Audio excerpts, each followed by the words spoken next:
All right, guys, here we go with another video about calculus. This one is going to be our second video for trigonometry, and today we're going to start to get into what happens when we take the derivative of sine and cos and what those look like. This will be a pretty quick lesson. There's not a ton in here, and so let's get through this.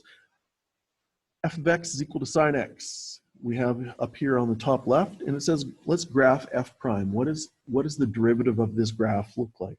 And so if we think about what we know about the slope of graphs and what we've seen, we know that we're going to have a zero whenever we have a flat spot. Whenever we have a horizontal portion of our graph, we're going to have an x-intercept. So what that means is this maximum and this minimum on our sine graph, those are going to correspond to an x-intercept on our derivative of sine. In between these, this is increasing, going from negative pi halves to positive pi halves. That is always increasing, which means my slope is always going to be positive. We have, this is concave up here. Let me sketch this. This part is concave up. This is catching rainwater. This is concave down. So that means our second derivative would be negative and our second derivative would be positive. What that means is for our first derivative, this is going to be positive. But our slope is slowing down. Now, from 0 to pi halves, it is increasing, and then it is decreasing because of our concavity. Our next section, from pi halves to 3 pi halves, again, we have a horizontal piece to this. We have a minimum, which means that corresponds to the fact that we will have an x-intercept on our first derivative graph. And when we do this, and we follow through with the rest of those arguments, it ends up kind of looking like this. And so this will be, because this is decreasing, always on this interval from pi halves to 3 pi halves, because this is decreasing, that means our slope is going to be negative. Because our graph is, okay, come on. Let's work on this. There we go. Because our graph is concave down, and then it changes to concave up. That means our first derivative is decreasing, and then it starts increasing, and that's what this is going to look like. We could repeat this process to come back to here and complete this graph, and it just ends up looking like this. Now, when we look at that as a graph, this derivative of sine, our first derivative of sine is cosine, which is maybe pretty surprising. Maybe it's not, I don't know, but it's actually, I think it's pretty incredible that when we look at the slope of sine is really just our cosine graph. Okay, what happens if we look at cos x?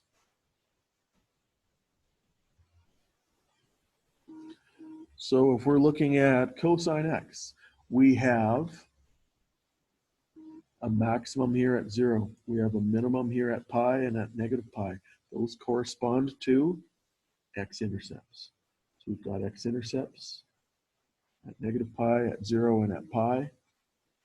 We have from 0 to pi, this is decreasing, which means our slope is going to be negative.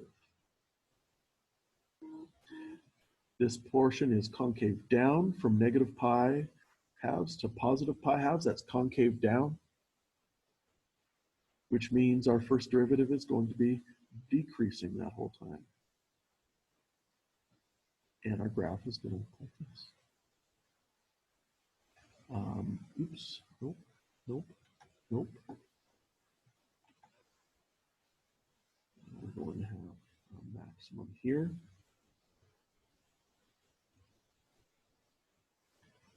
And so maybe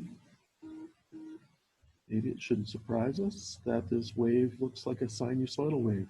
But let's be careful about this. This is not sine x. The derivative of cos is not sine x. What is this? This is sine that's been vertical reflection. So this is negative sine x. So the derivative of sine is cos. The derivative of cos is negative sine. So if we're looking for the derivative of f of x is sine 3x, then we are going to use chain rule. We have an inner function and we have an outer function. Our inner function is just 3x. Our outer function is sine. So what's the rule for chain rule? If I want f prime of x, I take my derivative of the outer part. So the derivative of sine is cos. The inside stays the same. And then I'm going to multiply that by derivative of the inside. It's just 3. So we would call this 3 cos 3x.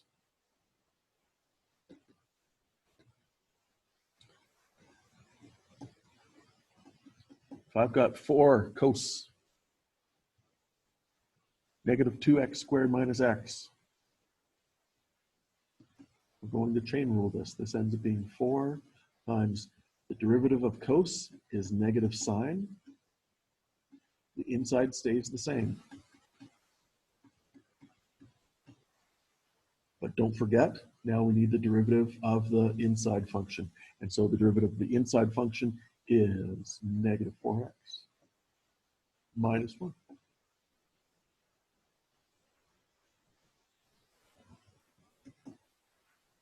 And we end up with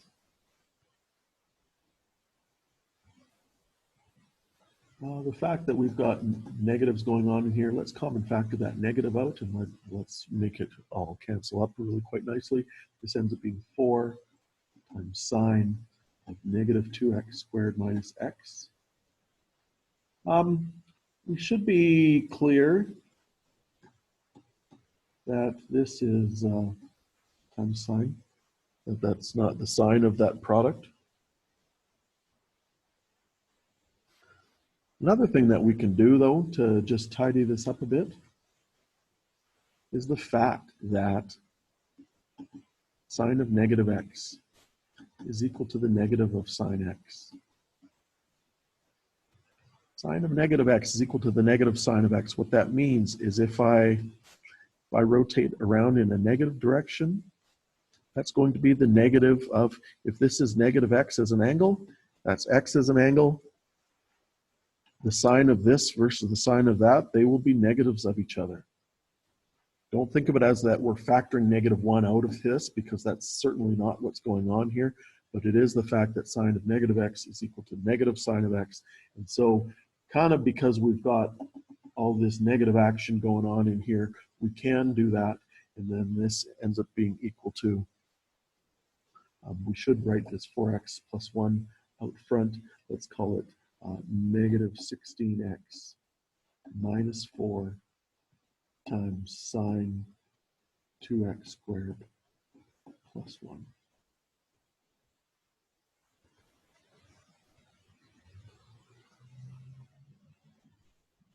Uh, 2x squared plus 1x, sorry. And then that should be it. All right. Next one, f of x equals 3 sine to the 4 x squared. Be careful about this one. We have to realize that 3 sine to the 4 x squared means 3 sine of x squared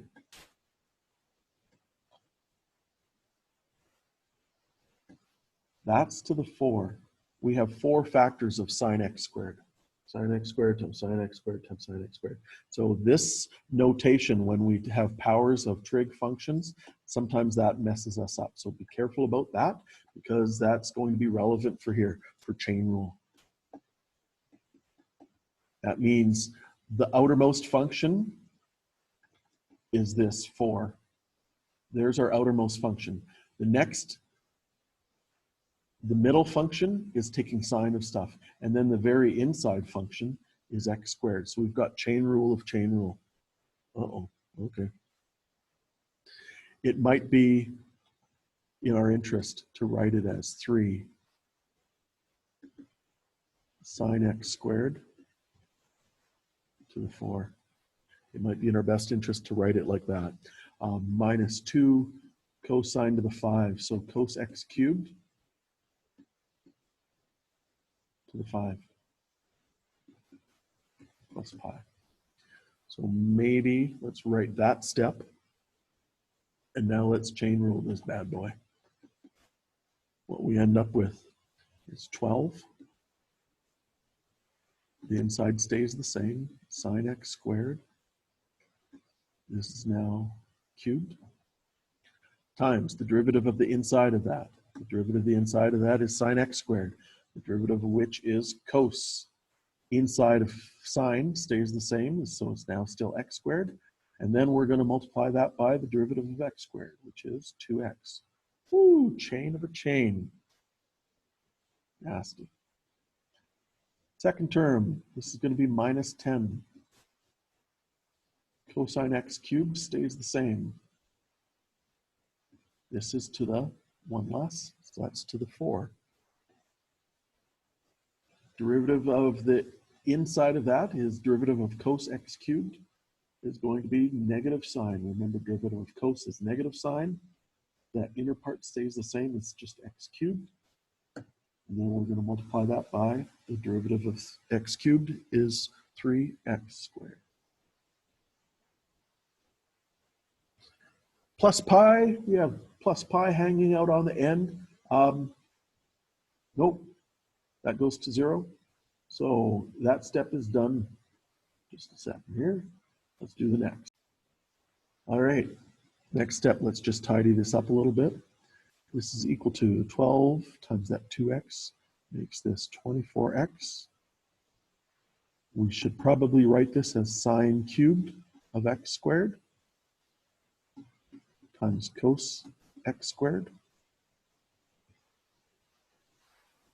We have negative times negative, so let's make this plus 30 x squared.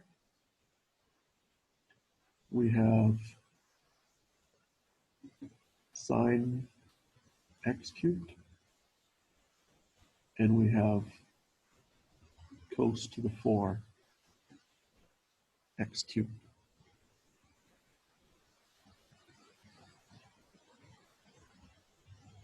Okay, next step. Now, in our next step, we're going to do some common factoring here. Be careful, we may not be common factoring as much as you think. Here we have 24x and then we have 30x squared. So let's common factor out 6x from both of these. Now, we need to be careful here. Can we common factor out any factors of sine? The fact that this is sine cubed x squared, so we have 3 factors of sine x squared. Here we have sine, but it's sine x cubed. Those are different things. We can't common factor sines from here. What about cos? Here we have cos of x squared, and here we have 4 factors of cos x cubed. Those are different. We can't common factor a sine. We can't common factor a cos. All that we're able to common factor here is 6x. Leaves us with 4 sine cubed x squared, cos x squared, plus we've common factored out 6x, leaves me with 5x sine x cubed, cos 4x cubed, close your brackets, hoo-wah. Last one, quotient rule. F prime of x, derivative of x squared is 2x. The g stays the same. Subtract x squared, the f stays the same. Derivative of sine is cos x. All divided by sine squared x. Not much here really to clean it up, just common factoring out an x leaves me with 2 sine x minus x cos x all over sine squared x. And that's really all that we can do with that. So super short lesson, kind of a surprising find that the derivative of sine is cos and that the derivative of cos is negative sine. But very handy. Obviously, we're going to be doing a bunch of trig for the next few days, and so that'll be it. This will come in handy. So good luck to you. Get at her, and we will see you next one.